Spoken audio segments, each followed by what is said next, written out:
my YouTube channel. Today we are going to start non-profit organization.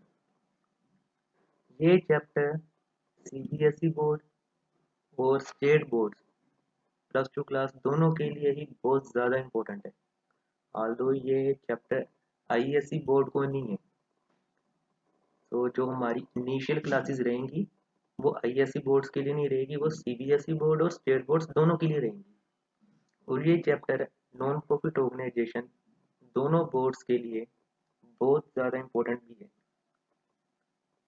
इस chapter में आपको कम से कम 10 मार्क का पेपर तो मिल ही जाएगा।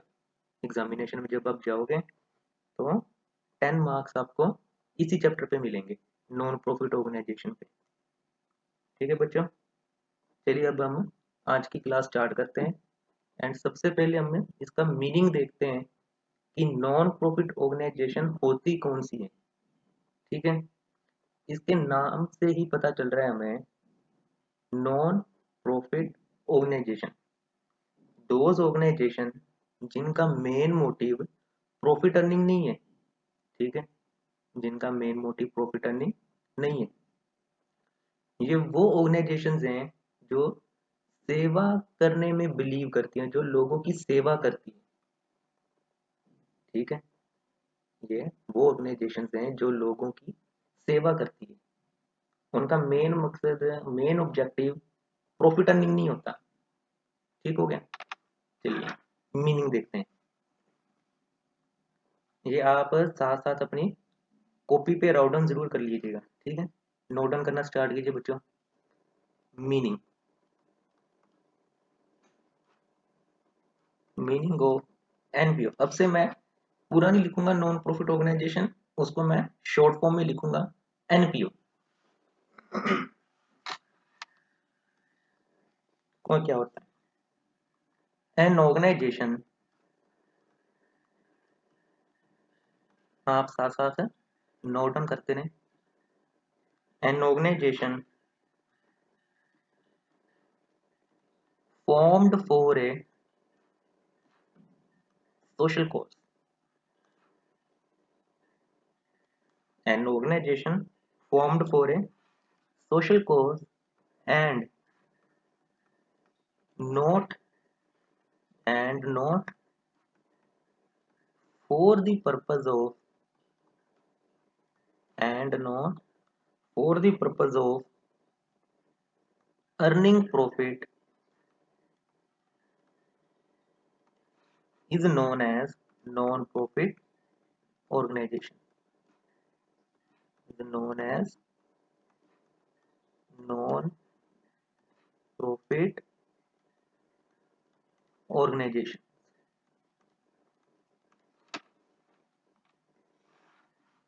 वो ऑर्गेनाइजेशन जो किस काम के लिए बनी है, सोशल कोज के लिए बनी है, जो लोगों की सेवा करती है, सेवा करने में बिलीव करती है।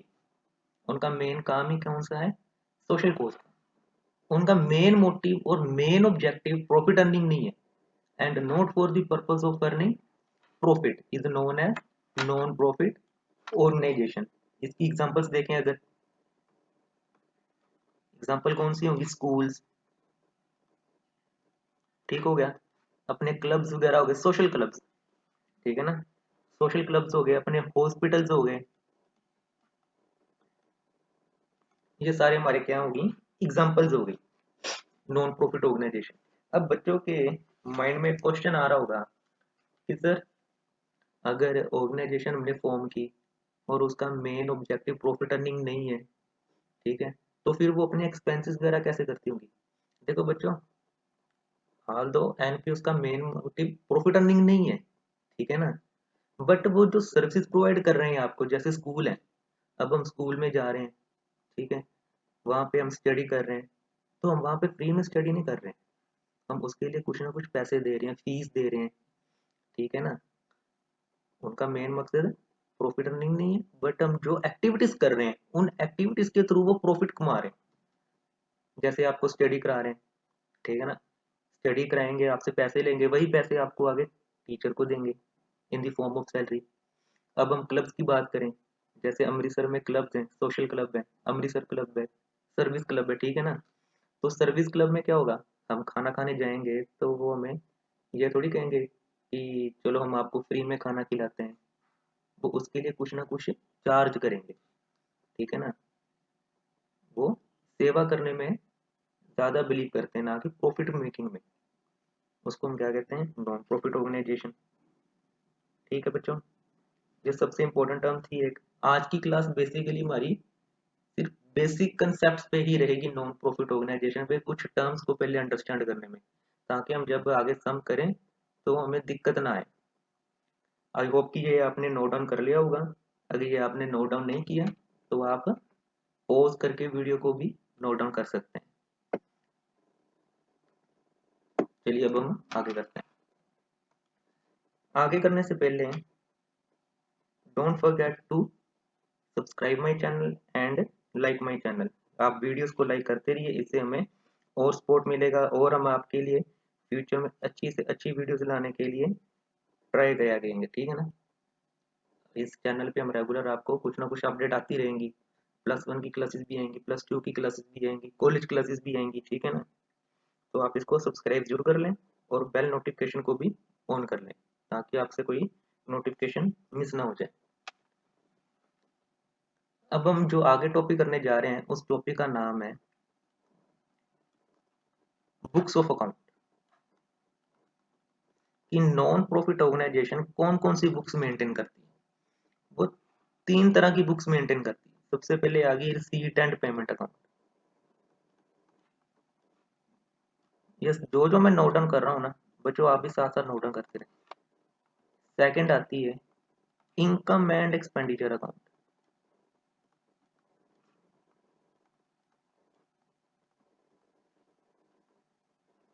Income and expenditure account. And the third one is balance sheet. इसमें इंटरेस्टिंग फैक्ट पता क्या है,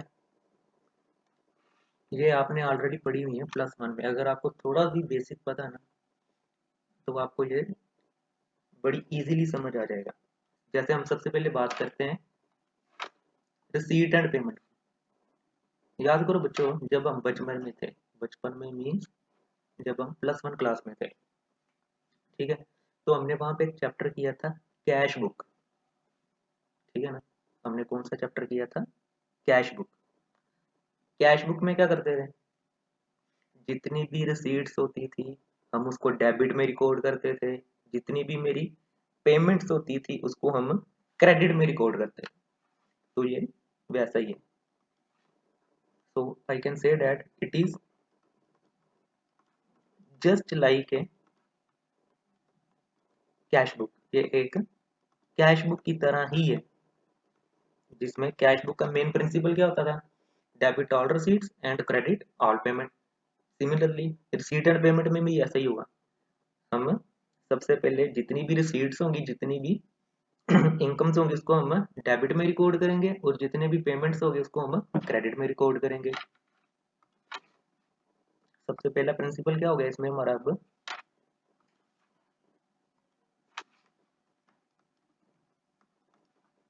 debit all receipts and credit all payment. Debit all receipts and credit all payment, ये एक रियल अकाउंट है। रियल अकाउंट क्या कहता था, debit what comes in and credit what goes out. Debit what comes in and credit what goes out. अब इसका हम format देखते हैं कि रिसीट एंड पेमेंट बनता कैसा है, दिखने में कैसा होता है।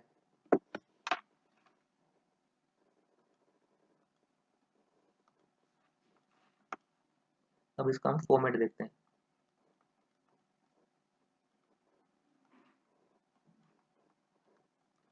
फॉर्मेट ऑफ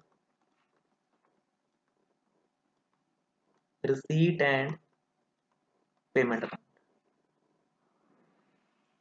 दो साइड्स होंगी इसकी भी।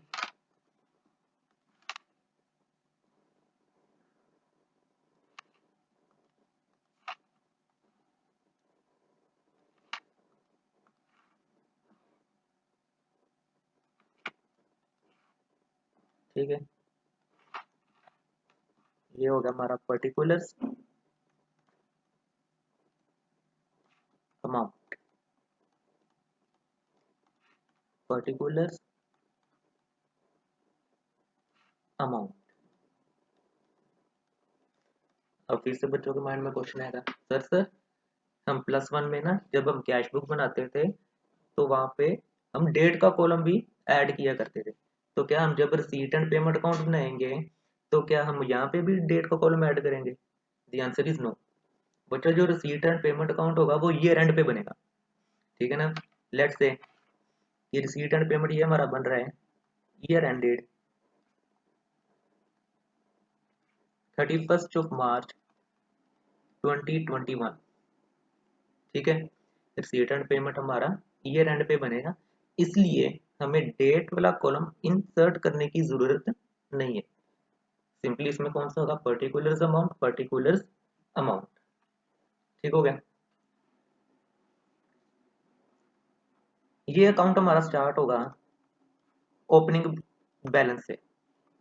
ओपनिंग बैलेंस कैश का भी हो सकता है और वो बैंक का भी हो सकता है, कि भाई जब हम कोई बिजनेस स्टार्ट करेंगे तो कुछ ना कुछ तो पैसा लगाएंगे ना, in the form of capital. तो जो हम पैसा लगाएंगे इट मीन्स वो क्या हमारा ओपनिंग कैश। और अकाउंट खत्म कैसे होगा, क्लोजिंग बैलेंस से। तो ये भी कैश और बैंक किसी का भी हो सकता है, ठीक है ना बच्चों। इट इज जस्ट लेके कैश बुक, जैसे हम कैश बुक में एंट्रीज डालते थे और जब हम उसको अकाउंट को सेटल करते थे तो लास्ट पे हमारा आंसर क्या आता था, बाय बैलेंस कैरी डाउन, ठीक है ना। हम क्लोजिंग बैलेंस निकालते थे कैश बुक का। सेम इसमें भी रिसीट एंड पेमेंट में भी अकाउंट कैसे स्टार्ट होगा, ओपनिंग बैलेंस से, और क्लोजिंग कैसे होगा, क्लोजिंग बैलेंस, क्लोजिंग कैश से। क्रेडिट साइड हम सभी payment, all payments are recorded in credit side and all receipts are recorded on the debit side of the receipt and payment account. This is a receipt and payment account, ये कुछ ऐसा दिखेगा receipt and payment। I hope ये आपको समझ आ चुका होगा अब तक। अब ना इसके कुछ फीचर्स भी हैं रिसीट एंड पेमेंट के, रिसीट एंड पेमेंट के ना कुछ फीचर्स हैं। अगर हम फर्स्ट फीचर्स की बात करें, दो ऊपर मैं लिख के आया हूँ, it is a real account, and second क्या लिखा था मैंने, debit all receipts and credit all payments. अब जो थर्ड इसका फीचर है ना, थर्ड फीचर ये कह रहा है कि जब हम डेबिट कर रहे हैं ऑल रसीट्स एंड क्रेडिट कर रहे हैं ऑल पेमेंट, तो वो हम करंट ईयर की कर रहे हैं। जब भी हम रिसीट्स को रिकॉर्ड कर रहे हैं और पेमेंट को रिकॉर्ड कर रहे हैं, वो कौन सी ईयर की रिकॉर्ड कर रहे हैं, debit all receipts and credit all payments of current year. कौन सी ईयर की, करंट ईयर की, irrespective of the year which they are due. हमें कोई मतलब नहीं है कि हमारी पेमेंट या रिसीट कौन से ईयर में ड्यू हो रही है, irrespective of the year in which they are due. जितनी भी रिसीट्स हम डेबिट साइड पे रिकॉर्ड करेंगे, जितनी भी पेमेंट से हम उसको क्रेडिट साइड पे रिकॉर्ड करेंगे।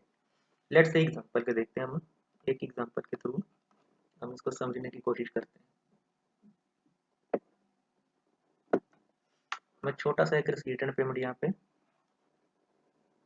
फॉर्म करता हूँ, और एग्जांपल नंबर फर्स्ट, पहली एग्जांपल देखते हैं हम। मैं कहता हूँ रेंट रिसीव्ड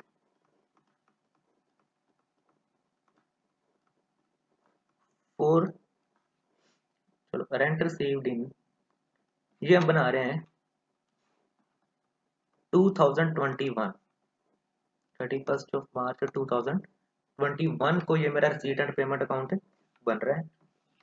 पहली एंट्री आ गई मेरी, received rent in 2021 4 rupees 2000 which was due in 2020। मैंने रेंट रिसीव किया 2000 का 2021 में, जो कब ड्यू हुआ था 2020 में। चलो बच्चों मेरे को बताओ, मैंने रेंट रिसीव किया, कब रिसीव किया? मैं रिसीट एंड पेमेंट कब बना रहा हूँ? 2021 में बना रहा हूँ। और रेंट भी कब रिसीव किया मैंने? 2021 में ही रिसीव किया है। था वो 2020 का, बट मैंने रिसीव कब किया? 2021 में। रेंट रिसीव किया, it mean this is my income, receipt है मेरी। तो कहाँ पे रिकॉर्ड करेंगे हम इसको? रिसीट एंड पेमेंट की डेबिट साइड में टू रेंट। टू रेंट कितने का? 2000 रुपीज का। Receipt and payment records entries of the current year, that is for 2021 in my case। अगर हम सेकंड एग्जांपल लें इसकी, मैंने सैलरीज पेड की in 2021 4 rupees 1000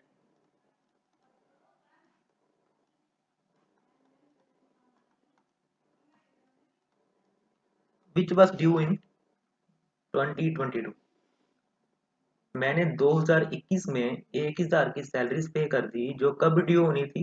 next year due होनी थी 2022 में। मैं बुक्स कब बना रहा हूँ? 31 मार्च 2021 को बना रहा हूँ। और मैंने एक्सपेंस भी कब इंकर किया है? 2021 को ही इंकर किया है। तो क्या ये रिकॉर्ड होगा बच्चों? बताओ मेरे को। बिल्कुल होगा सर। तो हम यहाँ पे लिख देंगे बाय सैलरीज 1000। So easy. अब थर्ड एग्जांपल देखते हैं। अब कहते हैं मैंने कमीशन रिसीव की इन 2020 4 rupees 1000 which was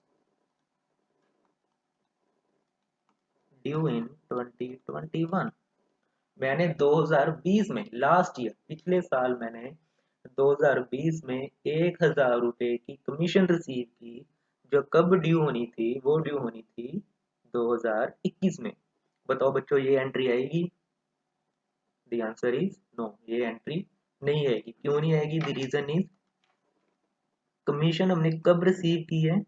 2020 में रिकॉर्ड की है, 20 में रिसीव की है, इसलिए ये एंट्री नहीं आएगी। Very good.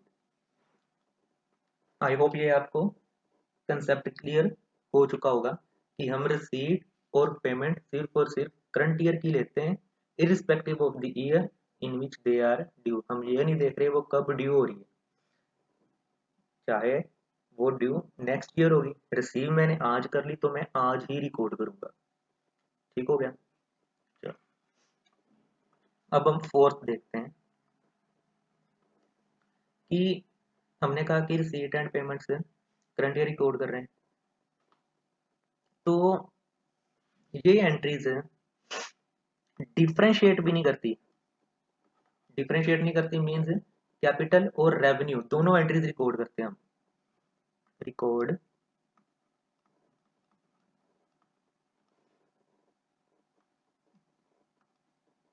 Transactions, record transactions of both capital and revenue in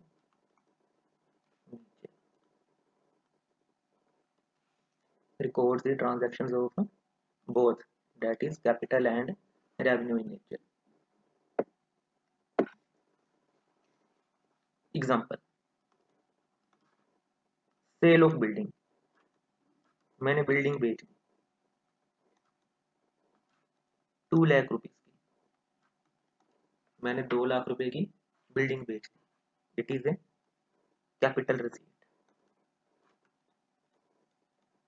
ठीक है, कैपिटल रिसीट है, इसको हम रिसीट एंड पेमेंट की डेबिट साइड रिकॉर्ड करेंगे। ठीक है ना, क्योंकि जो हमारा रिसीट एंड पेमेंट है वो डिफरेंशिएट नहीं करता कैपिटल में और रेवेन्यू नेचर में, वो दोनों एंट्रीज रिकॉर्ड करता है।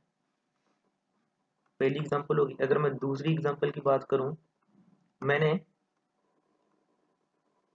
परचेज ऑफ फर्नीचर, मैंने फर्नीचर परचेज कर लिया 10,000 का, ये भी क्या है मेरा कैपिटल नेचर है, मेरी कैपिटल पेमेंट है, कैपिटल एक्सपेंडिचर है, इसको भी हम क्रेडिट साइड रिकॉर्ड करेंगे। थर्ड एग्जांपल, मैंने सैलरीज पे की 5,000 की। ठीक है ना, ये मेरा कौन सा हो गया, रेवेन्यू आइटम होगी मेरी, मेरा ये रेवेन्यू एक्सपेंडिचर हो गया, इसको भी हम क्रेडिट साइड रिकॉर्ड करेंगे। वेरी गुड बच्चों। तो ये मेरा आ गया, मैंने कमीशन रिसीव की,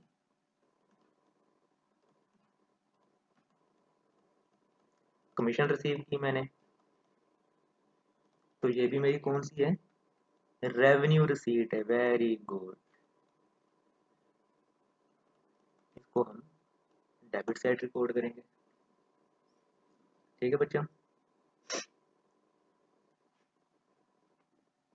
it mean in short we can say that कि receipt and payment account is just like a cash book, जहाँ पे हम सारी रिसीट्स को रिसीट डेबिट में रिकॉर्ड करते हैं और सारे पेमेंट्स को हम क्रेडिट में रिकॉर्ड करते हैं। ठीक है, चाहे वो कैपिटल नेचर की हो चाहे वो रेवेन्यू नेचर की हो, रिसीट एंड पेमेंट रिकॉर्ड करते करता है। और ये कब बनता है, मेन पॉइंट इज ये ईयर एंड पे बनता है। कब बनता है मेरा ये, ईयर एंड पे बनता है। तो आज हमने कौन कौन से टॉपिक कर लिए, हमने मीनिंग की है, कौन कौन सी बुक्स बनती हैं, उस बुक्स में भी हमने फर्स्ट पॉइंट कवर कर लिया, रिसीट एंड पेमेंट अकाउंट। इसके कुछ 2-3 पॉइंट्स हैं, वो मैं आपको नेक्स्ट वीडियो में करवा दूंगा, क्योंकि इस वीडियो में करूंगा तो वीडियो ज़्यादा लंबी हो जाएगी। ठीक है बच्चों, अब हम आपको नेक्स्ट वीडियो में मिलेंगे। ठीक है, आप इस चैनल को सब्सक्राइब और वीडियो को लाइक ज़रूर कर देना। ओके बच्चे।